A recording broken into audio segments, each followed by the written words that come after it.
Imagine being born into a world where your name alone could decide the fate of a kingdom, where your bloodline was both a blessing and a curse. Now imagine being punished not for treason, not for rebellion, but for simply existing too close to the throne. This is the story of Mary Grey, the forgotten sister, the overlooked heiress, the last flicker of a family that dared to dream of a crown.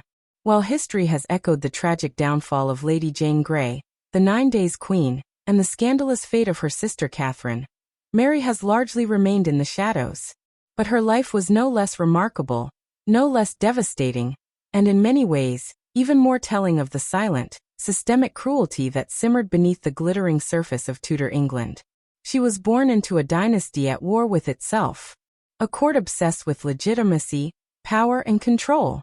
From her first breath, Mary was a threat, not because of anything she did, but because of who she was. The monarchy watched her like a ticking clock, every move scrutinized, every friendship questioned, every letter intercepted, and when she dared to love without permission, the consequences were swift and merciless. But Mary didn't rise up in rebellion. She didn't write manifestos. She didn't take arms. Her resistance was quieter, more enduring. It was in how she lived, how she endured exile, humiliation, and years of suffocating control. While others met their end on the scaffold, Mary Grey survived. And in that survival lies her legacy. History loves its heroes and villains, its queens and traitors. But what about those who didn't make the front pages of their time? Those who lived in limbo, too noble to forget, too dangerous to trust? Mary Grey represents that forgotten class. Royal, but not royal enough. Free, but not free at all. Alive, but never truly allowed to live. Her story forces us to confront an uncomfortable truth, that sometimes, the greatest tragedies aren't written in blood, but in silence. That power can destroy not just through war and execution, but through exile, isolation, and erasure. So today, we invite you to step beyond the throne rooms and battlefields, to leave behind the headlines of history, and enter the quiet chambers where forgotten lives unfolded. Because in the stillness of Mary Grey's world, something is haunting, something human, and something heartbreakingly real. This is not just a history lesson. It's a rediscovery, a reminder, and perhaps a reckoning. Welcome to Words of Time, your gateway to the untold, the overlooked, and the deeply human side of history.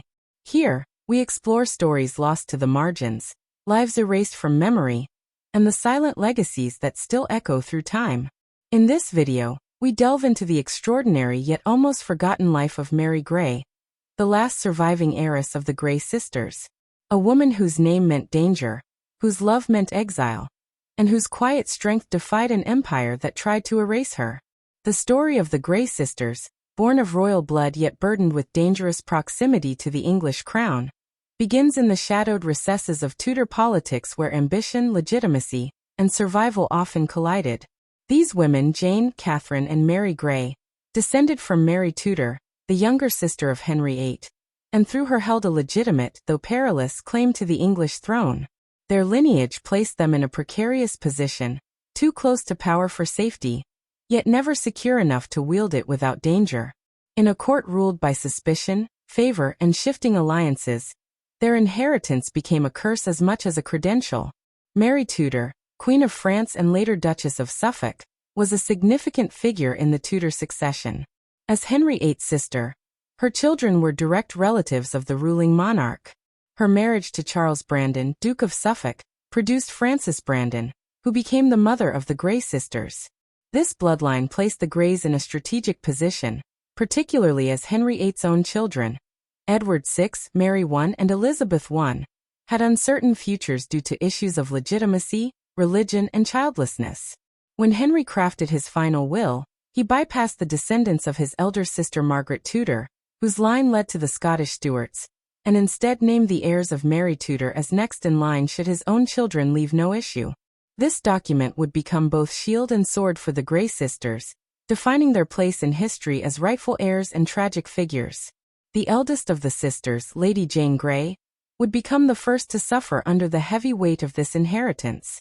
Born into a family that was both ambitious and reformist, Jane was a pawn in the political chess game played by the ambitious Duke of Northumberland. With the young Edward VI dying and determined to prevent the Catholic Mary Tudor from taking the throne, Edward named Jane as his successor in his own device for succession.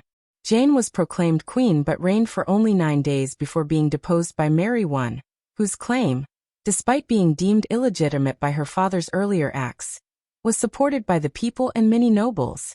Jane, merely a teenager and unwilling participant in the coup, was imprisoned in the Tower of London.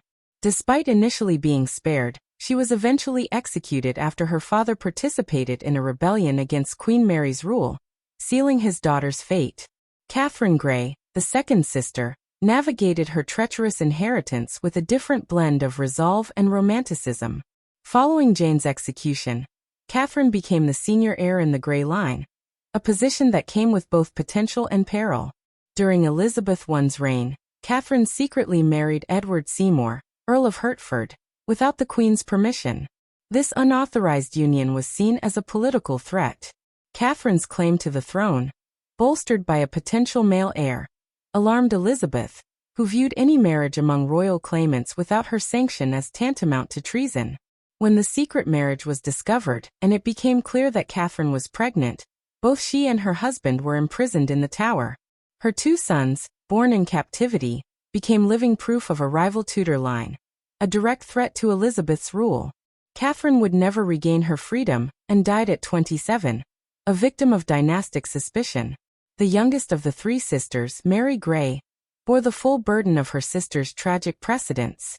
Small in stature and described as physically deformed, Mary may have seemed an unlikely threat, but in Tudor England, legitimacy outweighed physicality. As the last surviving heir of the Grey line, and thus the last living descendant of Mary Tudor through Frances Brandon, Mary became the final flicker of the Grey claim. Her life was watched closely from infancy, shadowed by the memory of Jane's usurpation and Catherine's romantic rebellion. She lived her life under a constant, silent scrutiny, marked not by any overt ambition, but by the inherited danger of her name and bloodline. From the moment of her birth, Mary existed under the long gaze of the crown. Even as a child, her position made her a subject of whispered court intrigue and unspoken anxiety. Her royal lineage made her a pawn that might be played by foreign or domestic factions seeking influence over the English succession. Yet Mary's situation was paradoxical. Though her lineage placed her near the top of the succession, her physical appearance and lack of beauty, combined with the tarnished legacy of her family, led many to underestimate her. Elizabeth I, ever vigilant of her throne and deeply wary of any potential rivals, kept Mary under close surveillance throughout her reign. The young Grey was not permitted to move freely, nor to marry, nor to live a life unmarked by royal interference. Nevertheless, Mary would eventually defy the crown, though in a far less calculated or grandiose fashion than her sister Catherine. In what might seem a romantic gesture, she married without royal consent, choosing a commoner, Thomas Keyes, the sergeant porter of the Queen's household. Their marriage was viewed not only as a breach of etiquette, but as a political act. If Mary had children, they could carry a claim to the throne. Once again, Elizabeth acted swiftly. Mary was placed under house arrest and separated from her husband, who would die before she could be reunited with him. Unlike her sisters, she was not imprisoned in the Tower. Yet her life was marked by isolation, sadness, and suspicion. Mary's existence became a quiet testament to the perils of proximity to power. Unlike Jane, she was never crowned. Unlike Catherine, she did not bear children who might challenge Elizabeth's rule. Yet she bore the weight of her family's tragic entanglement with the throne. Her survival might be attributed to her deliberate meekness, or perhaps her perceived lack of threat, but it was also a matter of political caution. Elizabeth I, masterful in the arts of governance and suspicion, may have seen in Mary a reminder of the dangers that ambition posed to order. By keeping Mary alive but constrained, she demonstrated both mercy and dominance. Mary died in relative obscurity, her passing marked not by public mourning, but by the quiet closing of a chapter in Tudor history. Yet her story, and those of her sisters, remains a compelling narrative of dynastic danger. The tale of the Grey sisters encapsulates the volatility of succession politics in Tudor England. Their claims were not fanciful. They were grounded in Henry VIII's own will, and in clear genealogical logic. but in a period where legitimacy was both legal and political, and where religion played a decisive role in royal favor. The Greys' Protestant faith and proximity to the throne made them lightning rods for factional ambition. They lived in a world where birth could both elevate and destroy, where a name alone could imprison or execute. Moreover, their lives serve as a mirror to the reigns of the Tudor monarchs themselves. Edward VI, a boy king obsessed with Protestant reform, saw in Jane Grey a means to protect his religious vision. Mary I, determined to restore Catholicism and her own legitimacy, viewed Jane and her family as traitorous usurpers. Elizabeth I, ruling with a blend of charisma and paranoia, maintained a strict control over potential claimants, particularly women of royal blood, whose marriages and pregnancies could shift the balance of power overnight. The Greys, then, were not just victims of circumstance, but instruments through which others sought power or security. Jane was used by Northumberland and discarded by fate. Katherine followed her heart and suffered for it, her children imprisoned by their bloodline. Mary tried to live quietly, and still found herself ensnared in royal paranoia. Together, their stories illustrate the treacherous terrain navigated by women of noble birth in Tudor England. Intelligence, obedience, love, or humility, none could fully shield them from the machinations of court and crown.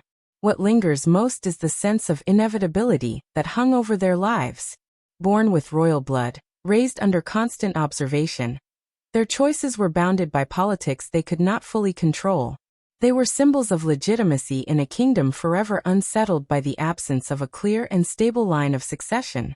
Their tragedies were national concerns. Their private lives were public affairs. Every step they took, every word they uttered, every glance they exchanged was subject to interpretation by those in power. Even silence could be seen as subversive. And yet, they were not merely passive figures in history. In different ways, each sister tried to shape her destiny. Jane, in her final days, clung to her Protestant faith and died a martyr in the eyes of some. Katherine, though punished, loved deeply and gave birth to children who carried forward her legacy. Mary, small and overlooked, still dared to marry the man she chose. In a time when even the appearance of ambition could be fatal, these choices, however modest, were acts of defiance.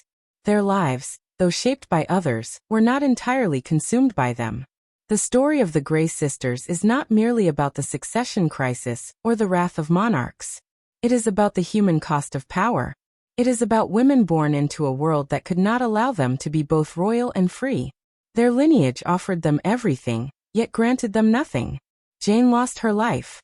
Katherine lost her liberty. Mary lost her love. And yet, in their stories, we find not only sorrow, but strength. For theirs is a history written not only in blood and betrayal, but in quiet resistance, in enduring hope, and in the tragic dignity of those born too close to the crown. In the maze of Tudor court politics, where lineage, favor, and allegiance decided the course of one's fate, love was a currency often too expensive to indulge, especially for those who bore royal blood. Mary Grey, the youngest of the three Grey sisters, found herself in the harshest corner of this world. Not because of war, rebellion, or ambition, but because of a quiet, personal decision made in pursuit of affection. Her marriage to Thomas Keyes, a man of lower rank yet employed in the royal household, became a defining moment not only in her personal life, but in the broader web of succession, social order, and political control during Elizabeth's reign. That moment, however modest in appearance, shattered the bounds of permissible conduct for a woman so dangerously close to the throne. Mary Grey was no stranger to the consequences of royal blood. As the daughter of Francis Brandon and granddaughter of Mary Tudor, Henry's younger sister, Mary was firmly embedded in the succession chain, even if several removed from immediate claim. Her elder sister Jane had been named queen in a brief political coup that ended with her execution. Katherine, the middle sister, had defied Elizabeth by marrying without consent and was imprisoned until her death. Mary had watched and learned, or so it seemed. Small in stature, often described with condescending references to her appearance, crooked back, hunched frame, Mary was perceived as harmless. And perhaps that was her disguise, or perhaps it was her prison. The man she chose to marry, Thomas Keyes, was not a noble, not a courtier of rising favor or landed power. He was the sergeant porter, a position of physical authority within the royal household, responsible for overseeing access to the court. His role was important but not grand, and certainly not elevated enough to justify a marriage with someone so closely tied to royal lineage. Mary's decision to wed him was therefore seen not as a personal matter but a political act, one that breached the sacred, if unspoken, laws of dynastic security. The idea that any royal woman, let alone a Grey, could marry without the Queen's explicit approval was unthinkable. Elizabeth had crafted a policy of cautious control over her potential successors, rooted in both personal psychology and political necessity. She had no husband, no child, and every possible heir represented a potential magnet for opposition. To marry was to threaten. To bear children was to gamble with the balance of power. Mary and Thomas Keyes were married in secret, most likely believing they could keep the matter quiet or that their relative obscurity would protect them. But nothing remained secret at the Tudor court for long. When Elizabeth learned of the union, her response was immediate and unforgiving. Though Mary was not dragged to the Tower like her sister before her, she was placed under house arrest. Keyes, less fortunate in station and lacking noble connections, was imprisoned. Their marriage was declared invalid, or rather, illegal under the framework of royal law, which placed the Queen's consent above all else in matters involving those of the blood royal. No bishop, priest, or witness could sanctify a union not first sanctioned by the monarch herself. Mary's punishment was profound in its psychological cruelty. She was not executed, nor publicly shamed in dramatic fashion. Instead, she was exiled within her own country, moved from house to house under the watchful eyes of noble guardians appointed not for her protection, but for her containment. Stripped of her limited freedom, Mary became a symbol of controlled failure. She had stepped beyond her prescribed role, and the response was surgical.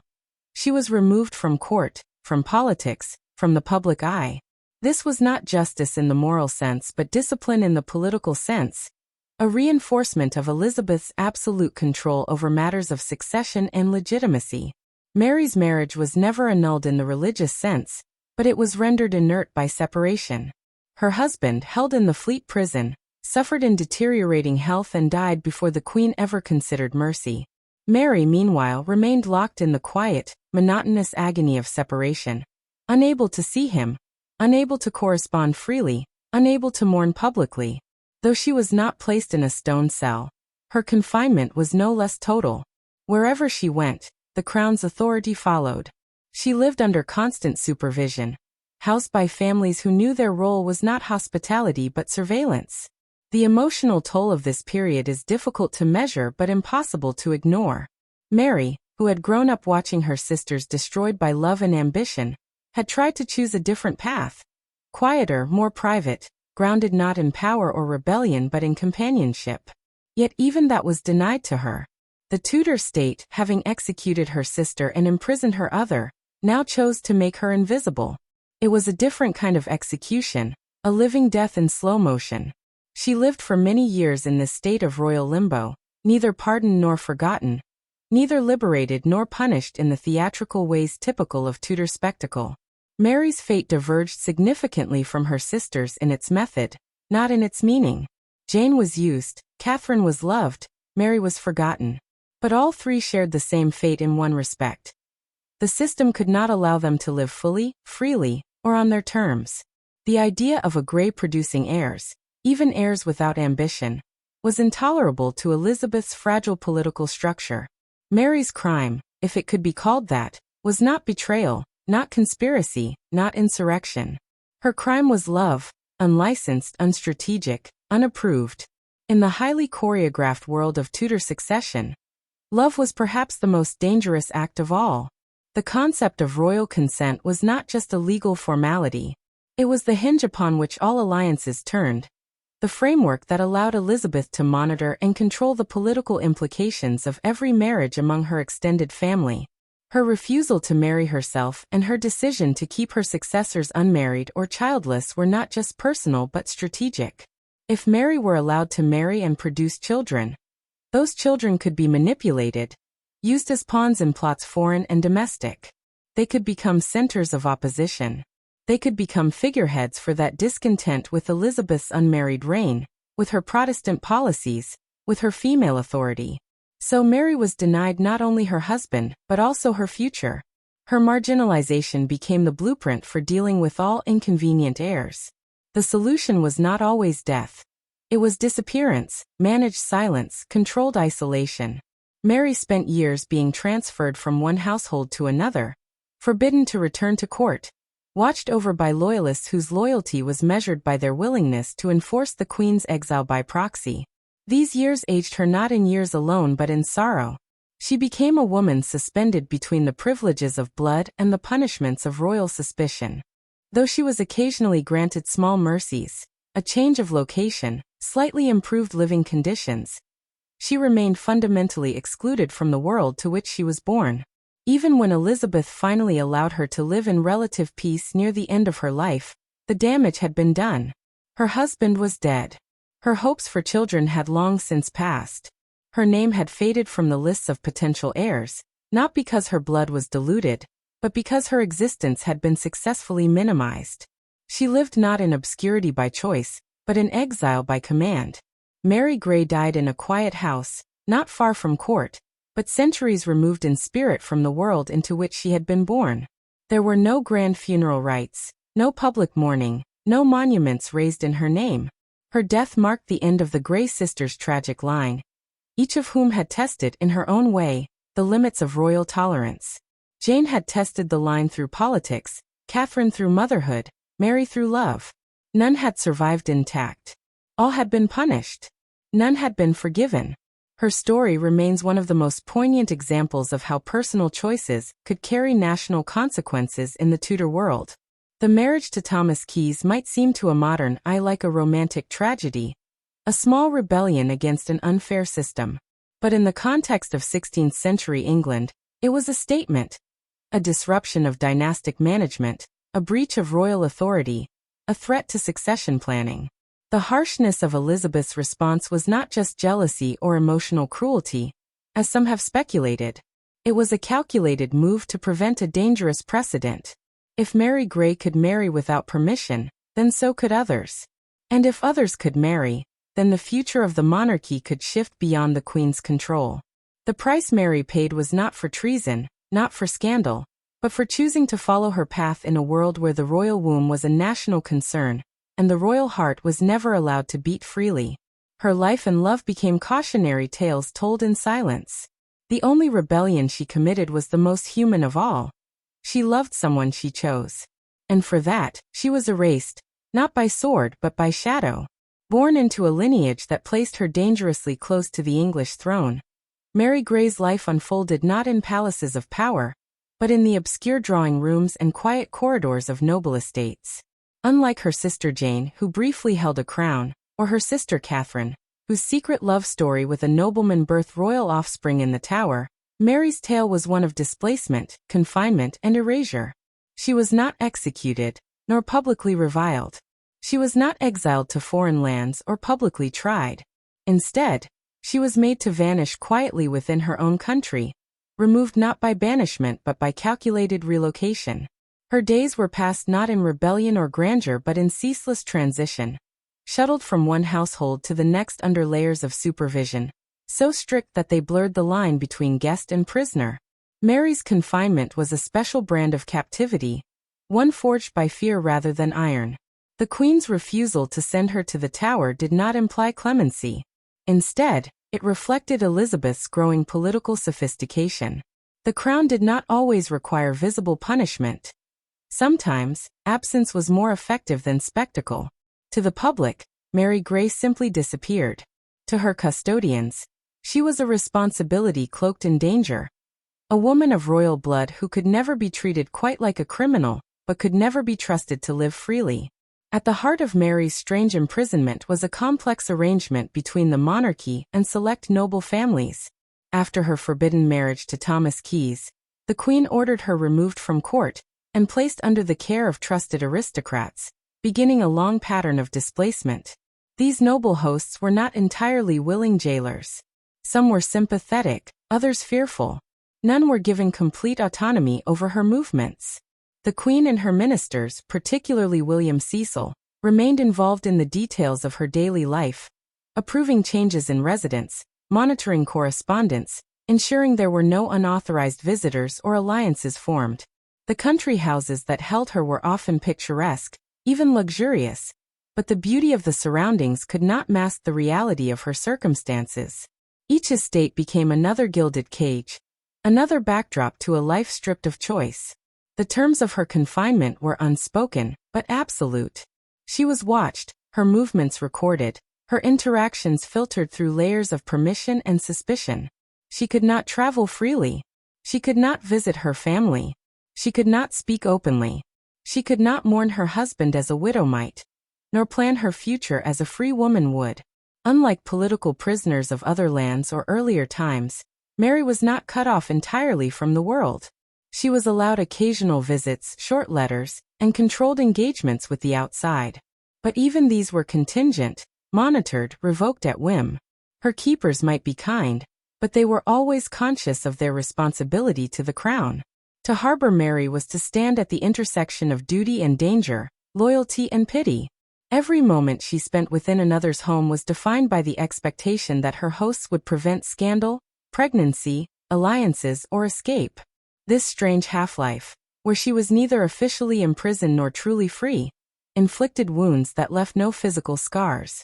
The psychological toll of such captivity is difficult to measure in historical terms, but patterns emerge in the fragments of correspondence and witness accounts. Over the years, Mary's vivacity dimmed. Her early defiance, shown by her decision to marry Keys, gave way to a quiet resignation. She did not stir rebellion. She did not seek foreign allies or mount legal challenges. She merely endured. The burden of being forgotten became her central trial. Not hated, not feared, but managed. In contrast to Mary's obscure confinement, her cousin Mary, Queen of Scots, occupied a very different kind of exile, more dramatic, more dangerous, and ultimately more famous. The Scottish Queen, a rival not only in blood but in faith and legitimacy, was held in more formal captivity. Her presence in England was a constant source of political tension, a magnet for Catholic plots and foreign intrigues. She was known across Europe. She had reigned, married, ruled, and warred. She became the subject of negotiations, threats, and papal schemes. Her captivity unfolded in castles and towers, marked by tension, diplomacy, and danger. Yet in her imprisonment, the Scottish Queen retained a strange kind of agency. She wrote letters, received ambassadors, and entertained plots. Her imprisonment was acknowledged and therefore argued. Her rights were debated, her claims recognized, her execution eventually demanded and carried out under tremendous political and theological pressure. She moved across chessboards of strategy, even when under lock and key. Mary Grey, by contrast, was confined not with iron bars but with silence. Her letters were censored. Her name was omitted from the discussion. Her claim, though clear in lineage, was rendered invisible through years of careful containment. Where her cousin's existence was explosive, hers was deliberately dulled. The contrast speaks not only to their different personalities and ambitions, but to the calculated choices of Elizabeth and her council. They understood that danger came in many forms: rebellion, yes, but also potential. A woman with royal blood, a quiet life, and a potential child could be just as threatening as one who called herself Queen of Two Kingdoms. Mary's continued surveillance was orchestrated in large part by William Cecil, one of Elizabeth's most trusted and capable advisors. His mastery of statecraft lay not just in diplomacy and legislation, but in the subtle arts of containment and prevention. He understood that Mary needed to be seen as a non-entity, not just by foreign powers, but by the English people. He did not call for her death. He did not encourage public trials or theatrical punishment. Instead, he ensured that she lived in a kind of bureaucratic fog, her movements documented, her affairs managed, her hopes continually deferred. The fact that she did not pose an overt threat only made his approach more chillingly effective. He did not extinguish her life. He extinguished her presence. This policy of passive exile evolved with time. As Elizabeth aged and the question of succession became ever more pressing, the crown's attention turned more urgently to James of Scotland. Mary's claim, once seen as potent, began to fade in the shadow of more politically palatable alternatives. But she was never released from surveillance. Even as her danger declined, the machinery built to contain her remained in place. There was no moment of redemption, no royal pardon, no dramatic change in policy. She was not welcomed back to court. She was not honored or acknowledged. The state that had once feared her now simply ignored her. In her later years, Mary was allowed slightly more freedom. Permission to live in a private residence, visits from a limited circle, a faint whisper of the autonomy she once might have had. But by then, the damage had long been done. The hopes of youth had faded. Her husband was long dead, her claim passed over, her life story unwritten except in the margins of court records and private correspondence. When she finally died, there was no great public mourning, no national reflection on the loss of a potential heir. She passed like she lived in near silence. Her legacy, however, offers a unique insight into the mechanisms of Tudor power. The story of Mary Grey is not just about personal tragedy. It reveals the state's capacity for control without violence, its preference for disappearance over drama. Elizabeth and her ministers perfected the art of quiet containment, removing threats not by confrontation, but by constraint. Mary's life is proof that a monarch's greatest weapon may not be the axe but the ledger, the decree, the relocation order. Her story also forces a reconsideration of power and agency. She did not rebel. She did not reign. She did not rule armies or issue declarations. And yet her presence alone was enough to destabilize, to provoke, to be watched. Her silence was a kind of resistance, her endurance a kind of strength. While her cousin fought and fell, Mary lingered, half remembered, half erased. The quietness of her life becomes a kind of testimony, a record of what it meant to be a woman born into too much history and too little power. That she survived as long as she did is itself remarkable. In an era where suspicion often led to the scaffold, Mary's fate was paradoxically merciful and cruel. The mercy spared her body. The cruelty claimed her identity. She was not allowed to be a wife, a mother, a courtier, or even a full exile. She was allowed to be only a possibility, constantly reduced, always managed. Mary Grey's life is a haunting example of how power functions in the absence of spectacle. While history often celebrates those who fight and fall, her story reminds us of those who vanish without resistance, not because they lack spirit, but because their captors preferred it that way. She was the last of her line not only in blood but in memory, and her disappearance was as carefully engineered as any coronation.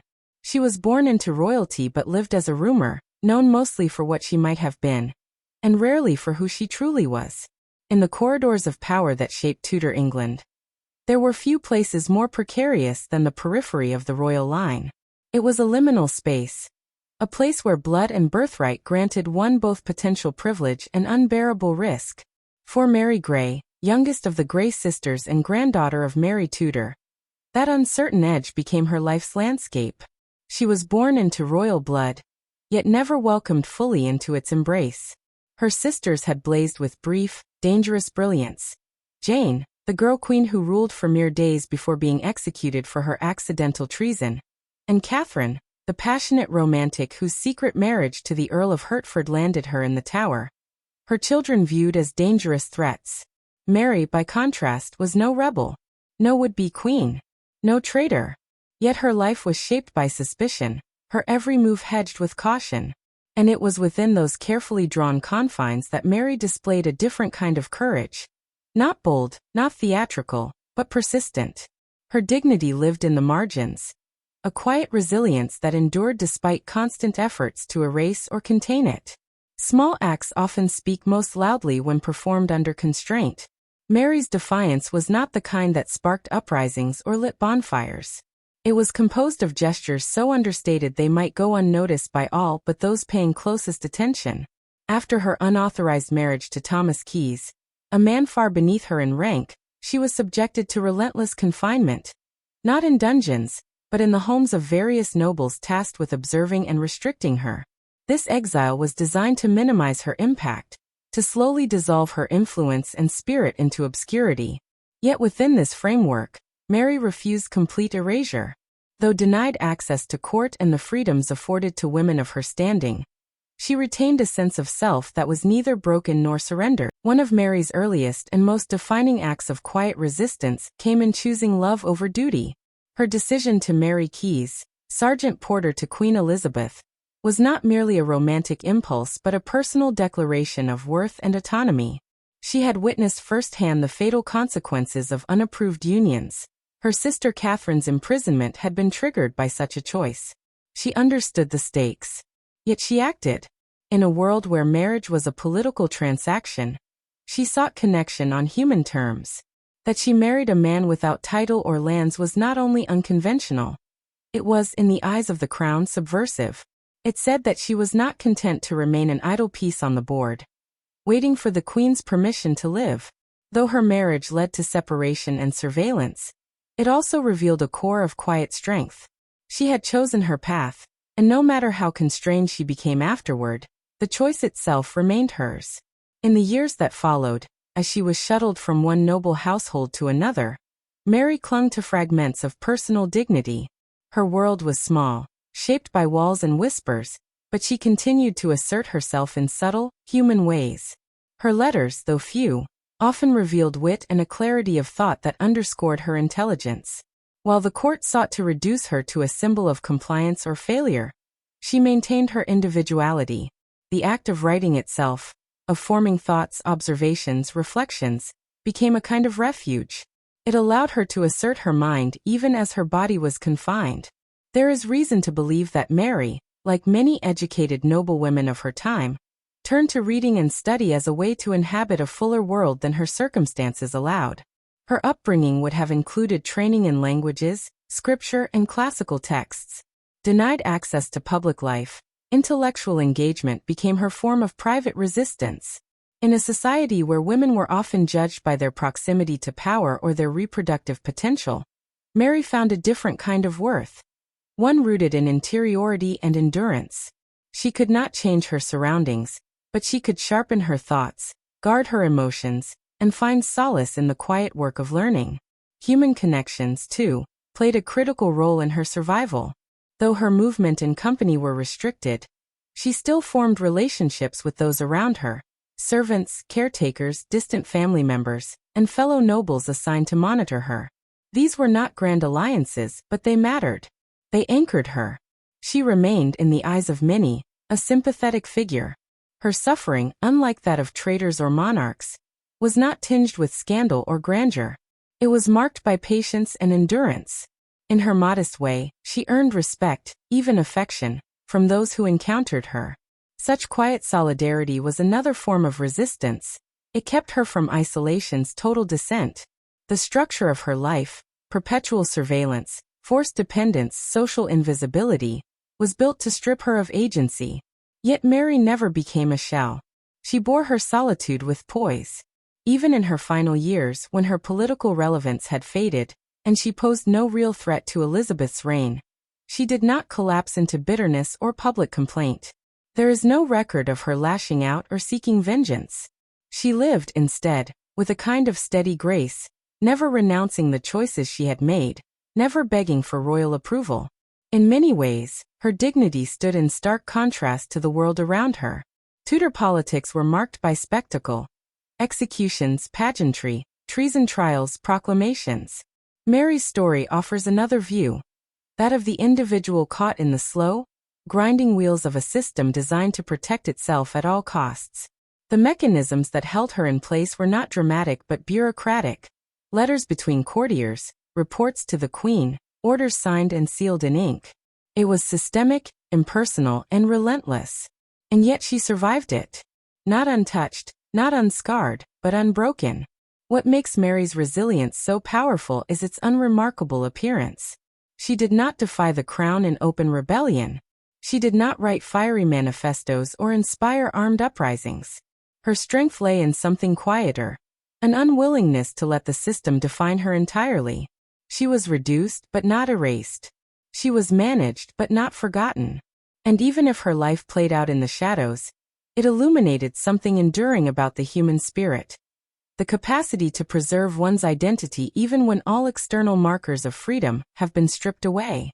This kind of resilience is often overlooked in historical narratives that prioritize action, conquest, and resistance in visible forms. But Mary's life reveals that surviving within a system designed to suppress is a form of courage in its own right. Her refusal to despair, her insistence on living with purpose, however small that purpose may have appeared to others, challenges modern ideas of what it means to resist. Not all resistance is loud. Not all defiance is visible. Some battles are fought in silence, through self-preservation, through kindness, through choosing to love when love is forbidden, through continuing to hope when hope seems pointless. Mary Grey may never have seen her name etched into the annals of great Tudor drama, but her legacy is nonetheless profound. She embodies the countless individuals across history who live constrained lives, and yet find ways to hold on to themselves. Her story is not one of triumph in the traditional sense. There were no victories, no crowning glories, no restored fortunes. But there was integrity. There was perseverance. There was the simple, enduring belief in one's right to be human, even in the face of systems that sought to reduce that humanity to a risk to be managed. In her final years, Mary was allowed slightly more autonomy. She was granted the freedom to choose her own residence, a symbolic recognition of her declining political significance. The Queen, ever strategic, may have seen little threat in a woman whose youth had passed, whose marriage had borne no children, whose sisters were dead, and whose claim had been quietly forgotten. But even then, Mary remained composed, never asking for what the crown would not give, never surrendering to self-pity. She had lost much, love, freedom, status, but she had held on to herself. That was her final triumph. When Mary died, she was buried without fanfare. There were no processions, no public mourning, no great memorials erected in her name. But her life, lived in the margins, leaves behind a legacy more enduring than statues. It is a reminder that strength does not always roar. Sometimes it whispers. Sometimes it waits. Sometimes it chooses kindness in a world that offers none in return. And in doing so, it reshapes the narrative of power, not by claiming it, but by surviving it. As the long shadows of the Tudor dynasty began to stretch toward their inevitable end, one life quietly lingered beyond the margins of its most vivid chapters. Mary Grey, the youngest and final living descendant of the once ambitious Grey sisters, remained a flicker in the political periphery, neither honored nor truly free, neither rebel nor loyalist, simply present. Her last years unfolded not in the clamor of court nor the terror of the Tower, but in a subdued rhythm of delayed gestures, hollow permissions, and faint reminders of a past that had both haunted and shaped her life. The culmination of a story written in silence, restraint, and quiet endurance, Mary's final chapter closed with the same somber dignity that had defined all that came before it. After years of displacement and surveillance, Mary was granted a limited form of release from her controlled confinement. She had been passed from household to household like a sensitive document, never allowed to root herself in one place, one purpose, or one identity. But as her perceived threat to the crown faded with age, and as her physical condition continued to be a symbol of her harmlessness in the eyes of her keepers, Mary was slowly permitted to exist beyond the clutch of daily supervision. This was not freedom as the world understands it. There were still restrictions, still reports filed in her name, still royal eyes in the distance. But she was no longer forcibly moved, no longer trapped within a rotating circle of noble guardianship. She was given a residence of her own. It was modest, unadorned by power or prestige, but it was hers. For the first time in her life, she was allowed to live in a space of her own choosing, albeit far from the court, far from family, and far from the notion of happiness as it had once been imagined in her youth. In this final phase of life, Mary did not seek revenge, nor did she attempt to re-enter the court that had excluded her. Her aspirations, once perhaps directed toward family, partnership, or position, had long since been reshaped by the limits imposed upon her. What mattered now was continuity, of thought, of daily routine, of human interaction. She sought out what modest companionship was available, maintaining correspondence with a handful of trusted individuals, though never as freely or openly as others of her rank might have. It was a life marked by the absence of the very things that had once threatened the monarchy when it looked upon her: ambition, marriageable youth, and reproductive power. Mary's final years were both a reward and a punishment. In surviving so many others, her sisters, her husband, even some of those who had once supervised her. She had outlived the immediate danger she posed. But in doing so, she also outlived her place in the dynastic conversation. Once a figure of concern, she had become a historical leftover. Her limited freedom was less a gift than a confirmation that she no longer mattered in the political calculus of the crown. And yet, in her quiet withdrawal from the realm of threat, Mary found a different kind of meaning. She became, through no design of her own, a symbol of how power can wane not only through death or disgrace but through neglect. She died as she had lived, unobtrusively. No royal ceremony marked her passing. No public declaration of mourning was issued. No elaborate eulogies were given.